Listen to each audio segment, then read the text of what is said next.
Chinmayi joins us live on the broadcast. Chinmayi, thanks so much for speaking to us on India Today. First of all, why don't you tell us what happened and why did you decide to speak about the incident now?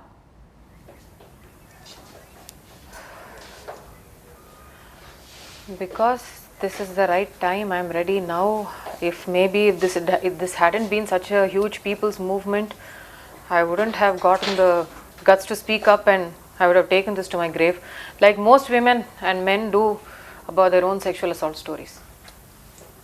That's true. The #MeToo campaign has gathered steam over the last few days. I mean, it's shocking to say the least, the kind of revelations that has come to light. Chinmayi, you face two separate threats that you claim. One was made to you about, your career being hampered. There were threats to you that they will finish your career. And the other one was to malign your image. How did you deal with that?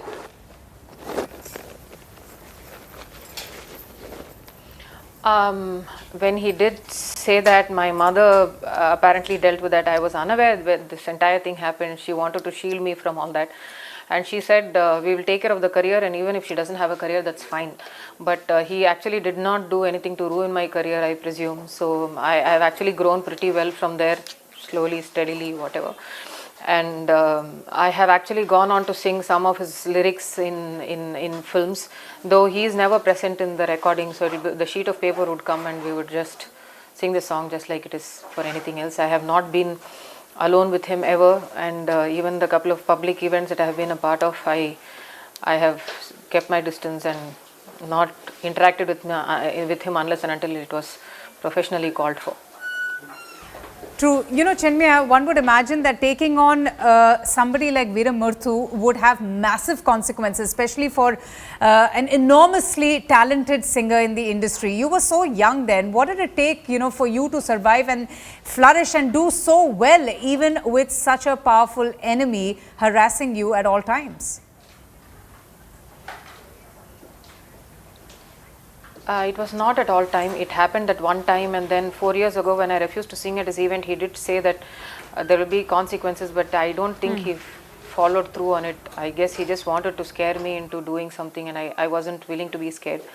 The fact that I have grown and I have sung a lot of songs and I have become who I am today is perhaps, I don't think I really kept him in the back of my mind and that he's out to ruin me or anything like that. But I know that once I saw these anonymous stories and I realized how close it was to my own story, the same 18 to 20 age group, and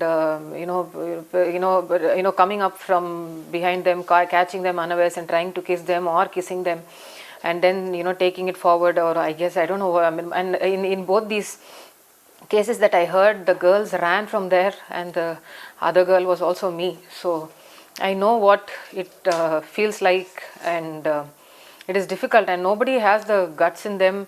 It's very difficult to speak up against any sexual assault. Forget somebody who's powerful or not. I mean, people can't even speak up about it, even if it's somebody in their own families, and that's the truth of India today. No, that's true. That's absolutely true. Chinmayi, tell me something. Did the person who you accuse of sexually harassing you or emotionally harassing you actively tried to destroy your career? Did you lose out on opportunities as a result of Vairamuthu's actions? I will not speculate. I am not aware of anything like that, and I don't think I will speculate on stuff that he has or may have done. It's not right for me to do that. I will only talk about what he has done, and that is something that I know for sure. Speculation is not something I will do. It's against my conscience.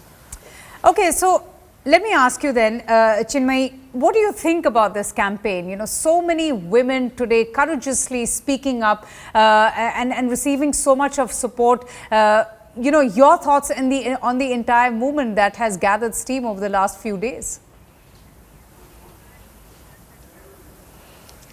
I hope it grows more, because I believe we have only scratched the surface, and there are people, PhD students, talking about their guides, really poor athletic students talking about their coaches, anestheticians, assaulting their patients while they are drugged, doctors, lawyers. I mean, I don't think there is anybody left anymore, and probably will be left counting the few men left who understood the concept of consent. But then, why do you think that there isn't? Yes, I really think that this is a good thing.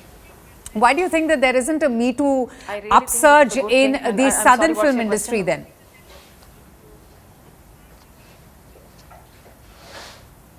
I think it has actually started. I have started it out, the most important thing I will tell you is that I'm married. My husband stands by me, beside me, behind me, in front of me like a rock. I have friends who stand by me like a rock. I have my parents-in-law standing by me like a rock. My mother standing by me like a rock. And I have everybody in my extended family backing me. And sadly, this sort of a support most girls in India don't have. And I think that's why. Tell me something, have you heard stories over the years in your singing career from actors or colleagues, who have faced a situation like this or who simply couldn't face the prospect of speaking out because of the repercussions? Yes. Why is it so difficult? Why do you think it's so difficult? Why does one have to wait for a moment like this to speak up?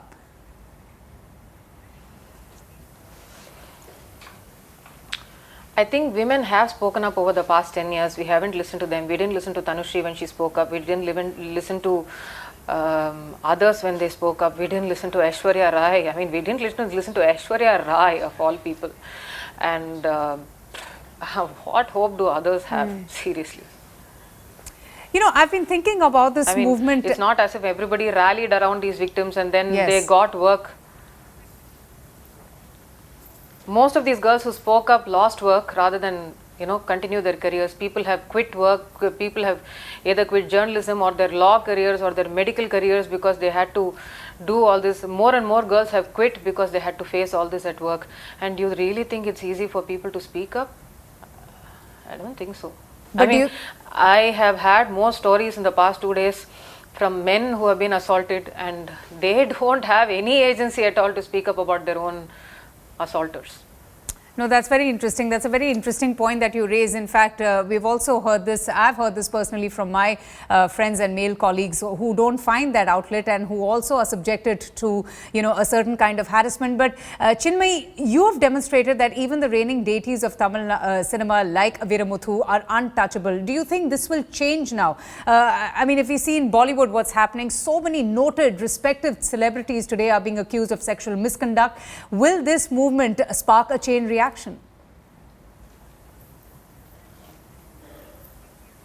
Yes, it will. If not anything else, whether victims will come forward or not, I'm sure a lot of people who can't zip it up will zip it up now.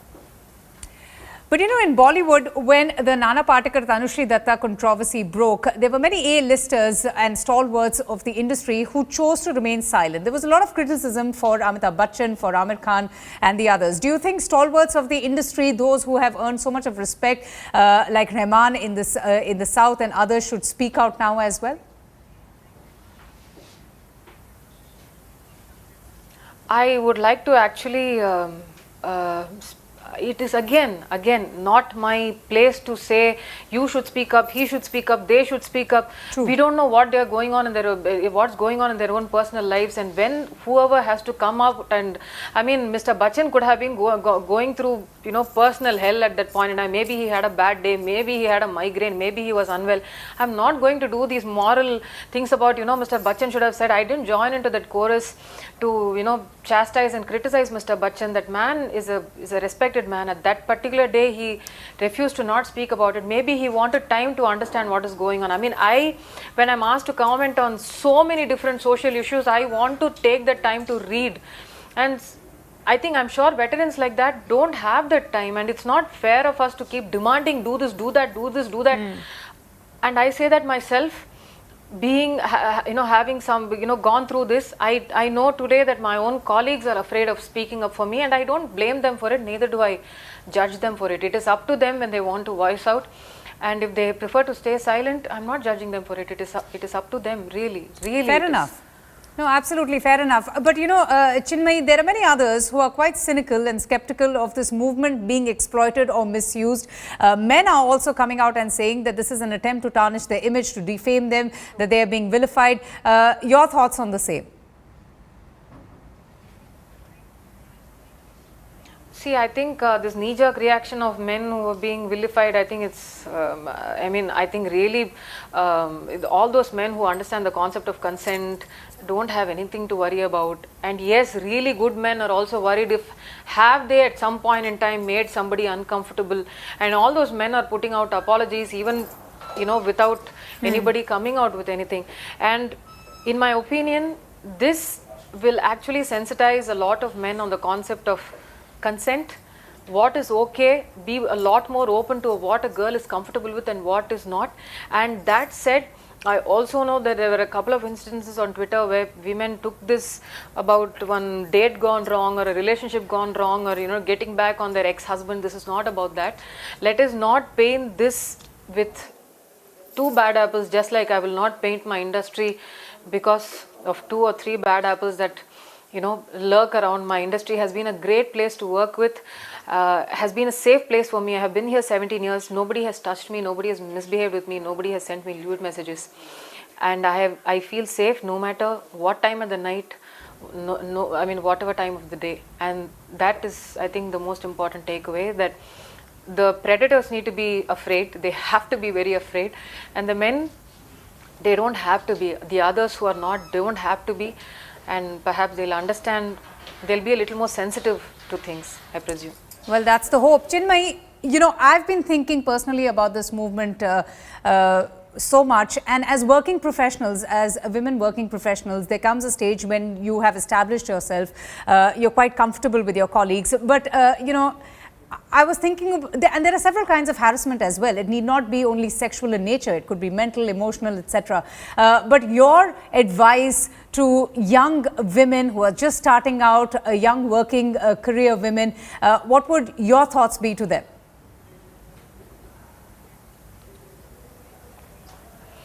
I would, I think when a woman is just stepping out into after the comfort of her home, considering or hoping that she had a comfortable home, a safe home, and once she comes out from her college, unscathed, and she's coming into a new professional environment, a lot of people are learning things as they go. And I think most importantly, if every workplace and educational place has a trustable voice that women and even men can go to if they were, assaulted by an older, more powerful man.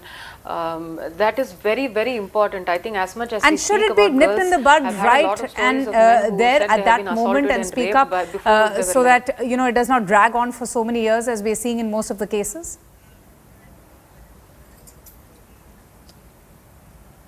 I beg your pardon? Chinmayi, can you hear me? Yeah, what was your question? No, I was saying that, you were giving an advice to young working professionals, women professionals. Should an incident like this that's coming to the fore now be nipped in the bud? Should it be tackled therein and thereforth? And women should at that time speak up rather than waiting for so many years? Yeah, if they have the right kind of trustworthy environments in their workplaces and their educational houses, and if the workplace has sensitized the employee while hiring them, or the student while they come into the college or the educational system, saying that if they have any such concerns that they can speak up without fear. First, that has to be established, and then they will speak up.